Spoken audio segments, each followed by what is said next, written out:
Morning, good afternoon, good evening, सलाम, नमस्ते। आप दुनिया में जहां भी हैं, परवेज रोशन आपकी खिदमत में सलाम पेश करता है। आप जानते हैं कि आप डीजीए बीके के 2020 को देख रहे हैं, और अगर आप इस चैनल पे नए आए हैं तो बराए करम इस चैनल को जरूर सब्सक्राइब कर दें, लाइक कर दें और शेयर तो कर दें। बाकी आपके हाथ में है, अगर वो थैंक वाला भी आप बटन जो है दबा दें, जरा मेरी हौसला अफजाई हो जाती है, मैं आपके लिए काम करता हूँ। आज हम आपके लिए बहुत ही एक अहम पर्सनैलिटी को, बहुत अहम शख्सियत को आपके सामने लेकर आ रहे हैं, जिनका नाम है मिस शुमैला एल, जो कि, और जो मैं ये बताऊंगा आपको कि ये कौन है और इन कितनी दलेर हैं और ये सुपर मॉम कैसे बनी है। आज हम बहुत से लोग इनसे सीखेंगे, उनको हौसला भी मिलेगा। और ये खुद बहुत बाहिम्मत एक नौजवान खतून है, और उन्होंने एक बहुत लंबी हाइट भी की है। वो आप हम इनकी जुबानी भी सुनेंगे, और आपको मालूम भी होगा कि जब कोई भी इंसान किसी जुल्म के खिलाफ खड़ा हो जाता है, वो लड़ाई शुरू करता है, तो यकीन सच पे है तो उसे पता उसी को ही होती है। आज आइए हम आपको मिलवाते हैं, जिनको मैं इतना बताऊं आपको सिर्फ कि Miss Shumaila L becomes Pakistan first super mom, British and Pakistani. So आइए हम इनसे बातचीत करते हैं और हम इनसे जानते हैं कि इनके साथ, देखिए, कोई भी इंसान होता है, उसके साथ कोई भी वाकया हो जाता है इस दुनिया में, फिर उसको अपनी हिम्मत से, दलेरी से, और जो इनको टाइटल मिला है पाकिस्तान कॉन्सुलेट से भी और ब्रिटिश की गवर्नमेंट से भी, बहुत बड़ा इनको एजाज हासिल है। ये बड़ी दलेर है, बाहिम्मत है, और ये ब्रिटिश में रहकर अपना केस फाइट कर रही हैं। तो आइए हम इनको वेलकम करते हैं, इनको खुश आमदीद कहते हैं। जी वेलकम है आपका शुमैला, आपका इस शो में आपका वेलकम है। जी, थैंक यू वेरी मच। जी मेरी आवाज आपको आ रही है? जी, जी, बिल्कुल आ रही है। थैंक यू, आपने इनवाइट किया है, जी। और for that introduction also. So so जी, जी जी प्लीज। नहीं, नहीं, आप पूछिए प्लीज। जी, तो फर्स्ट ऑफ ऑल मैं, हमारे इस शो का फॉर्मेट जो है वो ये है कि हम गेस्ट को पहले ऑफर करते हैं कि वो हमें अपना इंट्रो दें, हमें इंट्रोडक्शन के मतलब बताएं, अपनी शख्सियत के मतलब बताएं, ताकि हमसे कोई गलती कोताही ना हो। और जो हमारे देखने वाले हैं, जो कि 1.5 मिलियन लोग हैं, जिनको हम बहुत उनको सल्यूट करते हैं, वो हमें देखते हैं, हमें टाइम देते हैं, और वो तमाम एजेंसियां जो वर्ल्ड में फैली हुई हैं, हमारी बात उन तक पहुंचती है, हम पहुंचाते हैं, और बहुत से मामलात भी हल हुए हैं। तो मैं यही चाहूंगा कि जो मिस शुमैला हैं एल, वो हमारे साथ अजमेर गुफ्तगू हों, और वो अपना जो इंट्रो है वो भी हमें बताएं। जी शुमैला। जी, आप क्या जानना चाहते हैं बेसिकली, कि हाउ डिड आई स्टार्ट, जी कि मैंने प्लीज। कैसे शुरू मैं किया? चाहता हूँ कि जो लोग, ओके। जो इस चैनल पर, जो अभी इस शो में नए आए हैं, जो पहले कोई बात नहीं जानते, वो उनको मालूम हो सके कि आप कौन हैं, क्या हैं, और आप सुपर मॉम कैसे बनी, आपने क्या किया, अपने बच्चे के लिए आपने क्या किया जो आपने मुझे बताया था। तो ये सारी चीजें बताएं, आपकी तालीम अगर आप बताना अच्छा। चाहती हैं, जो कुछ भी, आप अप टू यू। जी ओके। आपने पहले भी वैसे एक दो वीडियोस तो जिनमें आपने एक्सप्लेन किया है कि हमारा बैकग्राउंड क्या है, किस तरह हमारे साथ हादसा पेश आए, और मेरी हमने फाइट मेरी किया लाइफ रिक्वेस्ट में। ये है कि जो लोग नए देखेंगे, जो रिटर्न लोग नहीं होते, नए देखेंगे, उन तक आपकी आवाज पहुंचे। दिस इज माई जी, क्वेश्चन। जी, जी, ठीक है। बेसिकली मेरा ताल्लुक लाहौर से है, लाहौर पाकिस्तान से। मेरा बेटे की पैदाइश भी वहाँ की है, मेरी पैदाइश भी वहाँ की है, और मेरा मेरी बहुत एक नॉर्मल सी लाइफ रही है। मिडिल क्लास फैमिली से हम बिलोंग करते हैं। और जब मेरी शादी हुई है, उसके बाद हमारा जब बेटा हुआ है, ऑफ कोर्स आई वाज 70। मेरी जब एंगेजमेंट हुई है तो मैं बहुत यंग थी, और पेरेंट्स को वहाँ पे जो हमारा कल्चर है वो यही है कि जल्दी शादी हो जाए, लड़की अगर दिखती अच्छी है तो उसको जल्दी ही रिश्ता कर करा दिया जाए। तो जी जी मेरी इतनी समझ भी नहीं थी, तो मेरी बहुत जल्दी मंगनी कर दी गई थी। जी और जिस घर में हुई वो घर ठीक नहीं था, और जी मेरे खुद भी पेरेंट्स का आपस में काफी जो बैकग्राउंड वो ये था कि उनकी आपस में बनती नहीं थी, तो मैं अपने घर से भी डिस्टर्ब थी। तो जो भी उन्होंने बेहतर समझा, मेरी शादी जल्दी होगी, और मैं चुप करके ऐसे घर में चली गई जो बहुत ही it was just not right, you know that. उनके घर में नहीं ठीक था माहौल। तो बेटा हुआ है मेरा, इन्होंने मंगनी अपने पसंद से की है। बाय द टाइम हमारी कुछ साल हमारी मंगनी रही है। फिर हमारी शादी भी कुछ साल रही है, लेकिन जब शादी हुई है तो मेरे सास-ससुर ने काफ़ी ज़्यादा अ, हंगामा किया और उन्होंने नापसंदगी का इज़हार भी किया। तो इसके बावजूद भी, क्योंकि हम जो मूव करते थे क्रिश्चियन लोगों में, कम्युनिटी में, तो वो फिर शादी हो गई हम लोगों की। कोई बहुत खुशी से नहीं हुई, लेकिन जब शादी हो गई तो उसके बाद से ज़्यादा प्रॉब्लम स्टार्ट हो गई। मेरे हस्बैंड ने इंटरेस्ट लेना बिल्कुल छोड़ दिया हम लोगों में और मेरे बेटे में। और मेरा बेटा, मैं अपने सास-ससुर के पास ही रह रही थी शुरू में। मेरे बेटे को उन्होंने शुरू में ही मेरी सास ने घर में तो छोटी मेड्स होती थीं जो लड़कियाँ हेल्प करती थीं, हाउस हेल्प, उनको उन्होंने मुझे बताया कि मतलब मैं स्कूल काम करने जाती थी, टीच करने जाती थी। पीछे से मेरे बेटे को नींद की दवाई दे के, सुला के लड़कियों को काम पे लगाया होता था और मुझे फ़ौरन नहीं पता चला। मुझे 1-2 महीने बाद ये बात पता चली कि मेरे बेटे को पीछे से इस तरह नशे की कोई दवाई दे के उसको सुलाया जा रहा है और वो ठीक नहीं है। जब मुझे पता लगा, मैंने फ़ादर से ज़िक्र किया। उनका इंटरेस्ट ही नहीं था। उनकी मदर के साथ उनके फ़ादर के क्या इंटरैक्शंस होते थे, मुझे नहीं पता। फिर करते-करते हम मूव आउट हो गए एक फ्लैट में, जो हम बहुत थोड़ा ही अरसा रहे, साल शायद कुछ इस तरह ऊपर। तो वहाँ पे ये हुआ कि वहाँ पे जो है मेरा बेटा, अ, एपिलेप्सी उसको साल के बाद डायग्नोज़ हो गई। उसको जो भी ये पिला रहे थे। इनकी कोशिश थी कि ये किसी तरह से शादी खत्म हो जाए और ये बच्चा भी ना रहे। हुँ। तो 1.5 साल का मेरा बेटा था। मेरे फ्लैट पे मेरी सास-ससुर एंड उनकी बहन और हस्बैंड आए हैं। इन्होंने मारा है मुझे, मेरे हाथ में बच्चा था, मेरी गोद में। ये आप मुझे और दोनों अपने को। हस्बैंड का नाम बताएँगे आप? जी, ये जी। पास्टर हारून मोइन है जो दुबई में होते हैं। तब ये पास्टर नहीं थे, तब ये एक कंपनी में काम करते थे एज़ अ मैनेजर।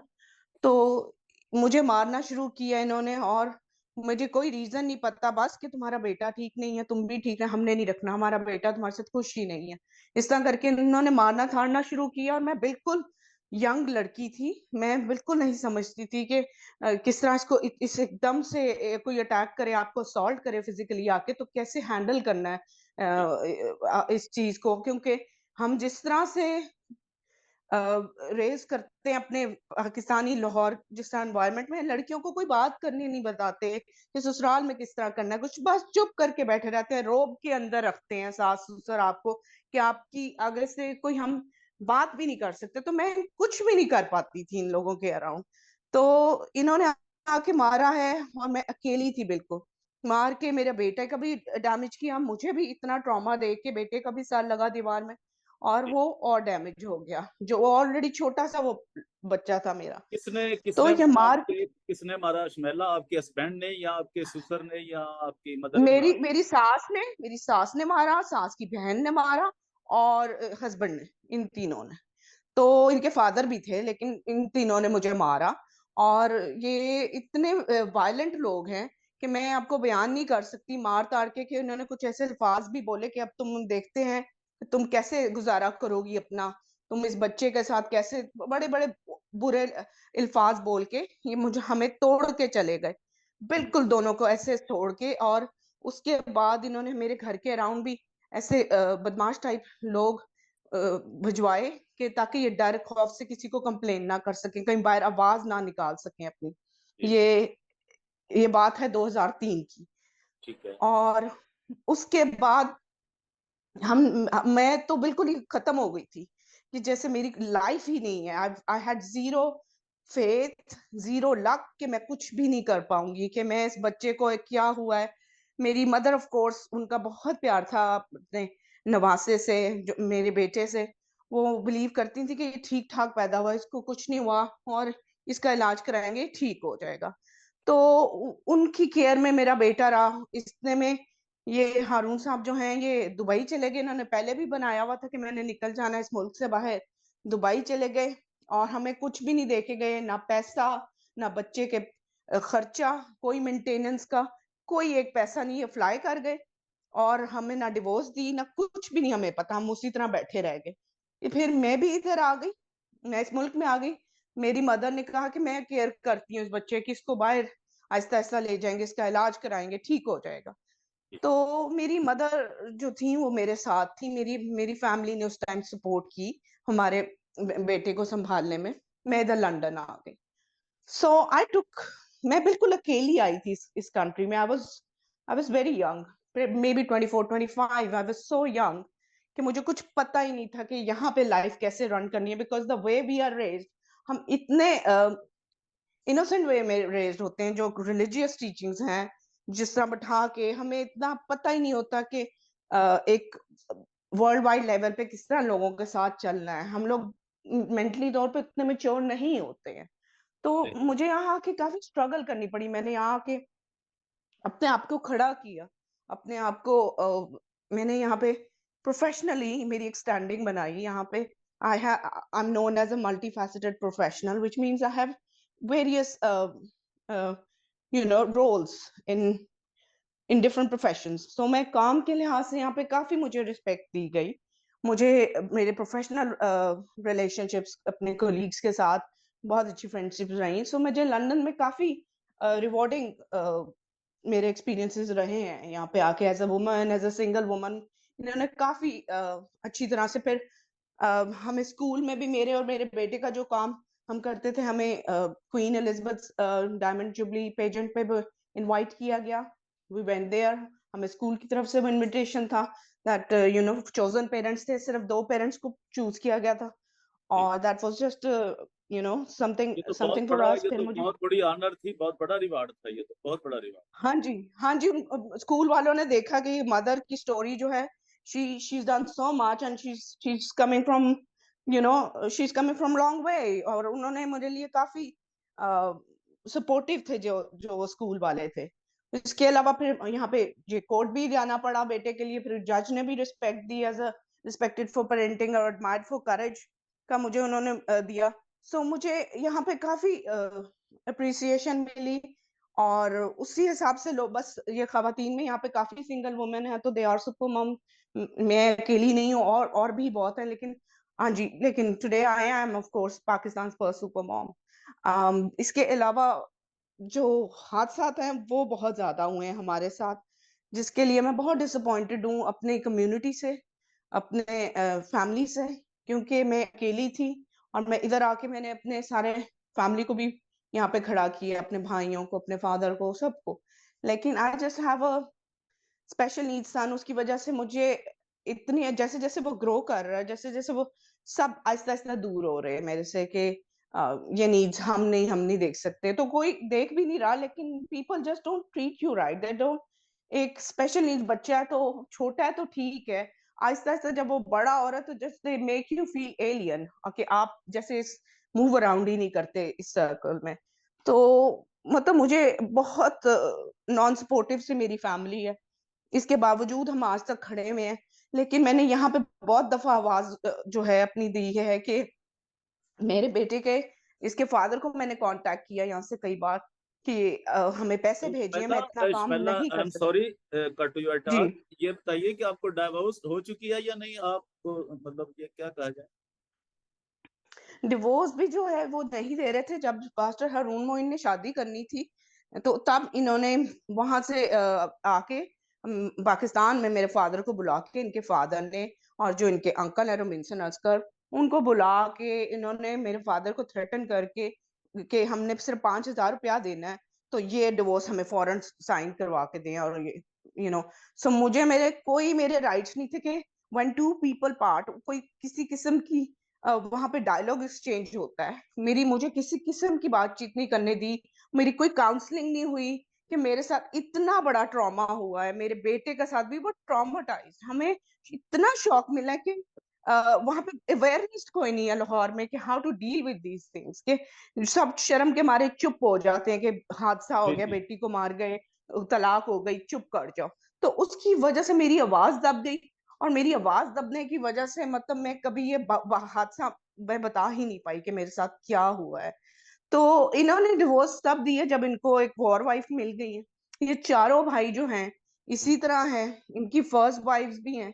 और फर्स्ट वाइफ्स जो ये हैं वो पास्टर सब, पास्टर कैसे बन जाते हैं जब इनको इनकी दूसरी शादी हो जाती है? क्रिश्चियनिटी में तो ऐसा कुछ नहीं है। जिनके हाँ जी, सिंगल लेकिन सिंगल वाइफ होती है क्रिश्चियनिटी में, तो जो खास तौर पे जो खुदा के खादिम हैं, जो पास्टर्स हैं, उनके लिए।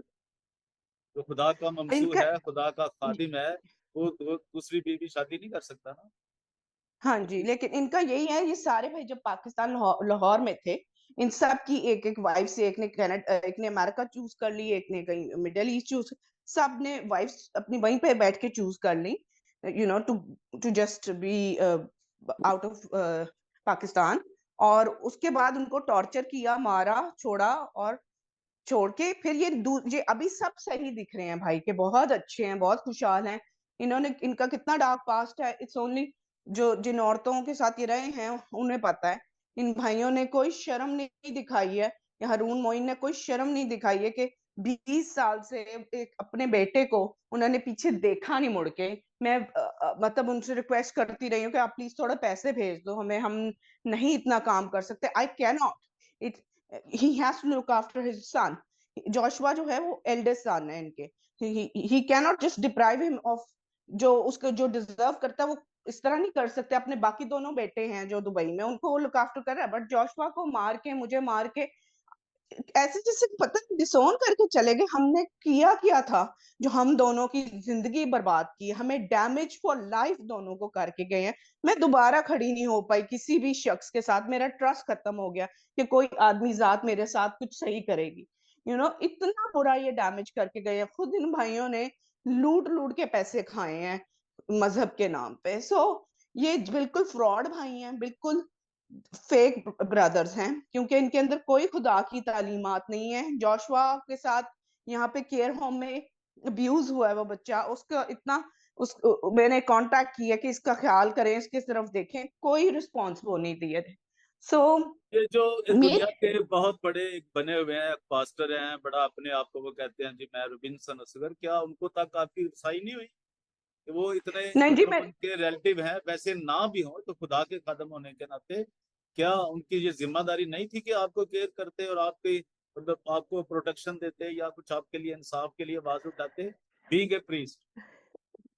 नहीं जी, यही तो है कि ये पूरा खानदान ऐसा है, इनके पास पैसे हैं और ये सिर्फ बदमाशी दिखा रहे हैं, और मतलब ये मजहब को गलत इस्तेमाल करते हैं। इनको मैंने पहले भी कांटेक्ट किया है, अभी मैंने रिसेंटली भी रविंद्र असगर को मैसेज भेज के कहा कि आपने ये साइन किए हुए हैं, हमें 20 साल में 1 रुपया नहीं मिला, तो कम से कम जो कमिटमेंट आपने लीगल की हुई है वो 2 करोड़ के करीब बन रही है, तो जी। आप हमें हमारे पैसे दें। मैं नहीं अब काम कर सकती इस तरह, मैंने सारी लाइफ अकेला, एक आम बच्चे को पालना इतना डिफिकल्ट होता है, तो मैंने एक स्पेशल नीड्स बच्चे के यहाँ पे केयर किया with so many other things in my life. मैंने अपने आप को खड़ा किया, अपने बेटे को खड़ा किया, अपनी फैमिली को खड़ा करके दिया, and the reward I am getting from my family is nothing. किसी ने कोई आपको सपोर्ट नहीं दे रहे, और इसी वजह से ये जो हारून को पता था कि इसकी फैमिली भी इतनी सपोर्टिव नहीं है, सो ही they are doing the same, कि वहां नहीं पूछते, तो ये मतलब मुझे इंसाफ चाहिए। यहाँ जो है, मैंने लंदन में जब भी आवाज उठाई तो कहते हैं कि ये हादसा आपके साथ जो हुआ है, जोशुआ डिसेबल्ड हो गया, मेरा बेटा डिसेबल हो गया फॉर लाइफ, ये पाकिस्तान का है, आप वहां पे आवाज उठाएं, उधर से इंसाफ लें।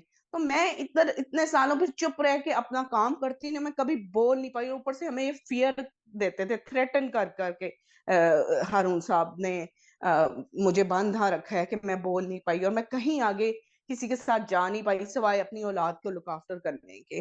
अब ऐसा बात है कि मैं अब नहीं कर सकती, थैंकफुली। हाँ जी, मुझे यहाँ लीगली भी रिकग्नाइज किया गया है। मैं अब जो है पाकिस्तान हाई कमीशन लंदन में मैं अपनी रिपोर्ट भी दे आई हूँ, ठीक इनके है। बारे में, हारून मोइन के बारे में भी रिपोर्ट इनकी दुबई एम्बेसी में भी चली गई हुई है। ये जो जो कर हैं यहाँ पे लंदन में भी, दुबई जो है एम्बेसी उधर भी चली गई है। सो मैंने रिपोर्ट्स वगैरह भेज दी हैं, लेकिन अभी ये है कि अभी हमें कोई जवाब आया नहीं है, लेकिन हमें इंसाफ चाहिए, क्योंकि मैं चलिए। अब उसको केयर नहीं कर सकती। मेरे बेटे के साथ मिसट्रीटमेंट हो रहा है, उसको अपने बाप की जरूरत है, और ये कैसे पास्टर हैं, ये ऐसे पास्टर हो ही नहीं सकते कि ये खड़े होके प्रीच कर रहे हैं, सारी दुनिया को बता रहे हैं कि हाँ जी मैं इधर हूँ, आप मुझसे राब्ता करें, लुक आफ्टर करें। ये बाप बन जाते हैं पास्टर बन के कि दुनिया आपको आके बोले, बाप जो अपनी सगी औलाद है उसको इतनी बुरी तरह से मार के तोड़ के, उसको कभी मुड़ के नहीं देखा कि बस ये कुछ ले ना सके मेरे से, ये किस तरह के पास्टर हैं। तो मैं इस इनको बिल्कुल ये डिमांड करूंगी कि he has to be punished for what they have done with us. ये इतना लाइट मामला नहीं है कि इसको ऐसे ही छोड़ दे। 20 साल से मैं कुछ कर नहीं पा रही हूँ और हम दोनों की आवाज को सुना जाए। हम लोगों को इस तरह से इन्होंने बांध के रखा हुआ है। सो मैंने पाकिस्तान ऑफ कोर्स अपनी गवर्नमेंट से यही रिपोर्ट में सारा बयान किया कि हमें इसका इंसाफ चाहिए कि हमारे साथ कोई भी ऐसे लीगली साइन करके कोई भी भाग जाए, ये इतना आसान नहीं है। He has to come forward for his son, for myself. हम दोनों को डैमेज करने का, हम दोनों को 20 साल से इतना जकड़ के रखने का कि मैं कहीं पे भी नहीं जा सकी अपनी फ्रीली, अपनी विल के साथ। और मेरे फादर भी पास्टर हैं, क्योंकि जो इन्होंने किया वही मेरे पास्टर ने भी उसको बैकअप किया कि नहीं नहीं वो आप पास्टर हैं तो you have to sit at home और बस लुक आफ्टर करो। तो मतलब तुम्हें पता नहीं कोई और भी मिलेगा तो वो भी तुम्हारे लिए ये होगा। मुझे प्रोफेसीज फॉल्स की मेरे फादर ने। सो मैं ये जो इनका मजहबी एक ग्रुप बन गया हुआ है जो सिर्फ कंट्रोल करते हैं, झूठ बोल बोल के लोगों को डराते हैं कि खुदा के नाम पे, तो मैं इस चीज से बिल्कुल भी इसको मानती नहीं हूँ। मैंने सोशल मीडिया पे भी आवाज उठाई है कि पास्टर हारून माउइन को you have to ban him. You can not promote criminals and just lead them on, कि वो खुशी से अपनी जिंदगी गुजारते रहे और दूसरों को वो अजाब में डाल के भाग जाएं। अभी उनका कोई सरमन भी चल रहा है, कोई रन टू विन, कि जिसका मतलब है आप भागें, जीतना है तो आप भागें। वो इस तरह की तालीमात दे रहे हैं जिसका मतलब है कि मैं 20 साल से अपनी जिम्मेदारियों से भाग रहा हूँ और मैं जीती जा रहा हूँ। तो शर्म की बात है कि ये इस लोग इस तरह के, हमारे जो लोग हैं जो इतना जानते नहीं है, वो प्रमोट करते हैं ऐसे पादरियों को। उनको डिसर्नमेंट नहीं है, उनको जज करना नहीं आता लोगों को कि ये ठीक रूख से नहीं कलाम दे रहे। इनका बैकग्राउंड क्या है मुझसे पूछें। ये लोग एक मजहब के लोग नहीं है, ये काफी डिफरेंट प्रैक्टिसेस में थे। तो मुझे पता भी नहीं था मैं किस घर में चली गई हूँ। इन्होंने काफी कुछ गलत पढ़ा मेरे बेटे के ऊपर, मेरे ऊपर। तो बात सिर्फ ये है कि मैंने बहुत टफ जर्नी, मेरे और बेटे की incredibly tough journey we suffered, we handled. So हमने हिम्मत नहीं आ रही। There is always of course light at the end of the tunnel. आप आगे जाएं, आपको कुछ ना कुछ नजर आएगा। मैं अगर वहीं पे गिव अप कर देती लाहौर में तो मेरी कोई लाइफ नहीं थी। मेरी लाइफ सही काफी परेशानियों में गुजरी है, लेकिन हमने बहुत अच्छे दिन देखे हैं। मेरे बेटे ने काफी कुछ किया है यहाँ पे। लेकिन अब हम इस स्टेज पे आ गए, मेरा बेटा जवान हो चुका हुआ है, मैं नहीं कर सकती। हमें इंसाफ चाहिए। इस मामले पे मैं कभी बात ही नहीं कर पाती थी क्योंकि स्कूल, उसके बेटे के अस्पताल के चक्कर, बेटे की मेडिकल अपॉइंटमेंट्स, बेटे की सोशल वर्कर्स। तो यहाँ पे इतना ज्यादा जकड़ा हुआ है इन चीजों ने। इसके बाप को मैं यहाँ पे साफ साफ लिखा आई हूँ पाकिस्तान हाई कमीशन में कि they have to be responsible, कि हारून मोइन को वो लेके he has to come for his son. हम नहीं कर सकते। सो अब मैं इस चीज पे अब ज्यादा बात नहीं कर सकती। मैं काफी काफी परेशान रही हूँ और मैं काफी इस चीज को लेके कि हमारी कम्युनिटी बिल्कुल भी सपोर्टिव नहीं है। मैं काफी हर्ट रही हूँ and I am very disappointed कि इन लोगों का कोई सर्कल नहीं है। मुझे जब मैं यंग थी, मुझे बैठ के इन्होंने कहा नहीं नहीं तुम इसको ही पालो, एंड वेराज लोग बरादरी बैठ के ये कहती है कि नहीं, आप यंग लड़की है, आप इसको एक और मतलब कहीं और शादी कर दे। मतलब मुझे अकेले सबने रहने दिया और मैं किस किस चीजों से फाइट करके आज खड़ी हुई हूँ। I can't really tell you. मैं अभी खुद अपना मेडिकल ट्रीटमेंट करवा रही हूँ। मैं जितना बता सकती हूँ मैं आपको बताऊंगी, लेकिन I am probably not 100% perfect in telling my story. So ये है कि हम इस टाइम अपनी गवर्नमेंट से और दुबई की गवर्नमेंट से, इंडियन गवर्नमेंट से भी, क्योंकि ये इंडियन मिनिस्ट्रीज में हारून मोइन बहुत ज्यादा बैठ रहे हैं और इसकी वजह से इनको बहुत इंकरेजमेंट हो गई हुई है कि मैं पाकिस्तान को नहीं मानता, मैं जो जो मर्जी तुम ले आओ, मैं नहीं साइन करूंगा, मेरे पीछे तो इंडियंस हैं। सो उनको भी मैंने लिखा है कि to stop working with him, he hasn't got fair background. और ये उनके बेटा है, मैंने सारी रिपोर्ट्स भेज दी हुई इंडियन उधर के हारून मोइन के साथ। You have to raise this voice कि हमारे साथ इतनी नाइंसाफी, इतना जुल्म और इतनी ज्यादती हुई है, जिसके एक औरत अगर चुप करके बैठी रही है शराफत में, तो इसका मतलब ये नहीं है कि उसे दर्द नहीं होता, यू नो। तो अब ये टाइम है कि मुझे ऑफ कोर्स कुछ लोग कांटेक्ट कर रहे हैं मीडिया पे भी कि जी आके बात करें। मैं मतलब कर रही हूँ इस चीज पे, जो भी मैं बात कर सकती हूँ मैं उठाऊंगी इस बात को कि दिस हैज टू स्टॉप, के लोगों की बेटियों को ऐसे मार के उनके बच्चों को, नॉर्मल बच्चों को डिसेबल करके भाग जाएं। ऐसे क्रिमिनल्स को आप रिलीजियस लीडर्स नहीं कह सकते, सॉरी। Of course. जी जी, और कुछ आप कहना चाहती हैं? आप ब्रिटिश गवर्नमेंट से या पाकिस्तानी गवर्नमेंट से, वजीर आजम से, सुप्रीम कोर्ट ऑफ पाकिस्तान से आप कुछ कहना चाहें तो कहें, चूंकि वक्त हमें अब मजीद इजाजत नहीं दे रहा। तो आप बताइए, आप क्या कहना चाहेंगी प्राइम मिनिस्टर को, प्रेसिडेंट ऑफ पाकिस्तान को, कि वो किस तरह इनके इनके गिरफ्तारी के ऑर्डर करे, या जो अदालत है वो करे, आप तक लाए, और आपके जो इन्होंने वादे किए हैं आपके साथ वो ये पे करे। ये शख्स जो, हम तो इन्हें पास्टर नहीं कहेंगे, अब हम इन्हें हारून मोई नहीं कहेंगे, क्योंकि ये एक ऐसी फैमिली जो कुछ आपने बताया है तो बहुत ही भयानक आपने एक चीजें बताई हैं, इनके जो पर्दा उठाया आपने इनके ऊपर से, बहुत ही नीचे से, बहुत, ये तो बहुत ही गंद निकल रहा है ये तो, मैं तो बस ये कहता हूँ। तो आपने कहना जी तो जी जी, थोड़े शॉर्ट टाइम में जी। प्लीज। मेरी यही है कि हमें हमें काफी नेग्लिजेंस मिली है यहाँ पे मेडिकली लंदन में। और मैंने government of Pakistan, Pakistan high commission में ये रिपोर्ट में भी लिखा है कि हमें फेयरली इसका इंसाफ दिया जाए और हम इस मामले को कानूनी किया जाए, क्योंकि इसके फादर को ऐसे आप नहीं जाने दे सकते। सो हमने ये सब अपनी रिपोर्ट में लिख दिया। तो मेरी सब गवर्नमेंट से, दुबई की, इंडियन गवर्नमेंट, पाकिस्तान की government, British government, you know कि हमें इंसाफ चाहिए।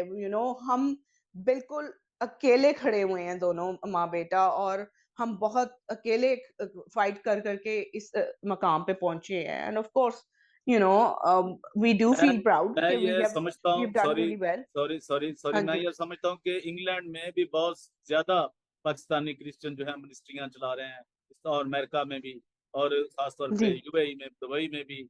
वो इनको जरा लिखें, इनको ये वीडियो भेजें, ये पैगाम भेजें कि जनाब ये तो कुछ शर्म करें, अगर आप क्रिश्चियन हैं और फिर आप इंसान भी हो। आप क्रिश्चियन तो बहुत बड़ी बात है क्रिश्चियन होना, लेकिन आप इंसान भी हो, और आपने ये जो कुछ किया है इसका आप कोई खमियाजा भुगतना पड़ेगा। तो मैं उनसे भी दरखास्त करूंगा। जी, कुछ और आप कहना चाहें तो बस एक मिनट जी। में आप मैं समझ। थोड़ा सा मैं यही कहूंगी, मैंने एक दो बड़ी मिनिस्ट्रीज को, अमेरिका की रिलीजियस मिनिस्ट्रीज को कांटेक्ट किया, उनको बताया, और उन्होंने भी कोई बॉदर नहीं किया कि this is how I feel sorry for these ministries, के they are very judgemental, sorry, कि एक औरत जिसको मजहबी नहीं है और उसके साथ ना इंसाफी की गई है, वो नहीं है उस फेथ में जिस फेथ में आपने रेस की है। इतने बुरे ट्रीटमेंट आपने दिए हैं और इतनी फॉल्स प्रोफेसीज करके उसका फ्यूचर खराब किया है, उसको बांध ही रखा है। मैंने इन्फॉर्म किया है अमेरिकन मिनिस्ट्रीज को कि हारून मोइन को आप लोग नहीं चैनलाइज कर सकते प्लेटफॉर्म पे। उनका कोई रिस्पॉन्स नहीं है। उनको यही है कि वो पास्टर है, वो क्रिश्चियन है, एंड वो उसको गलत नहीं हो सकता, ही इज अ क्रिमिनल। ये ऑफेंस है डोमेस्टिक वायलेंस का, जो वो करके गए हैं हम मेरे और मेरे बेटे साथ, डिसेबल करके गए हैं। It's not a small thing, मेरी जिंदगी तबाह कर दी, मेरे बेटे की कर दी। एक औरत फाइट कर रही है, इन शर्म नहीं आती इन आदमियों को। मैं तो इन्हें आदमी भी नहीं समझती जो जो इन भाइयों ने काम किए हैं। तो मुझे बहुत अफसोस है कि मैंने जिन मिनिस्ट्रीज को लिखा है कि आप हमारे साथ खड़े हुए, मेरे बेटे के साथ ये करके गए हुए हैं, इसके उन्होंने कोई जवाब ही नहीं दिया। सो मैं आई एम वेरी सॉरी कि ये फेथ किधर जा रहा है मुझे नहीं पता, लेकिन मुझे सिर्फ गवर्नमेंट से लीगली जस्टिस चाहिए, पाकिस्तान की गवर्नमेंट से, कि जो भी ये लिख के गए हैं, हमें हमें इस चीज का इंसाफ दिलाया जाए। हम लोग नहीं अब इस तरह से कोप कर पा रहे। तो मेरे बेटे के साथ भी सही नहीं हो रहा। तो ये हारून मोइन को they have to bring it, Pakistan की गवर्नमेंट, दुबई की government, they have to bring him forward. Haroon Moin को ये ऐसे स्केप नहीं करने दे सकते।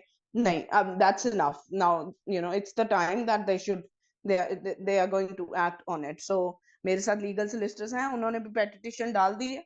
तो अभी तक कोई जवाब नहीं आया, आएगा तो मैं आपसे जरूर रब्ता करूंगी। चलिए, थैंक यू वेरी मच। और मैं उम्मीद करता हूँ कि जो लोग हमें देख रहे हैं, सुन रहे हैं, वो हमें सब्सक्राइब करें ना करें उनकी मर्जी है, लेकिन इसको शेयर करें, इस मैसेज, और ये दुनिया के कोने कोने में इस की आवाज जो है शमाइला की जानी चाहिए। और इसने बहुत फाइट किया है हक के लिए, अपने बच्चे के लिए, अपनी जिंदगी के लिए, और इसका साथ दीजिए। आज के लिए इतना ही। परवेज रोशन को दीजिए इजाजत। God bless you. Thank you very much. Thank you very much Shumaila. God bless you all. Thank you. Thank you ji.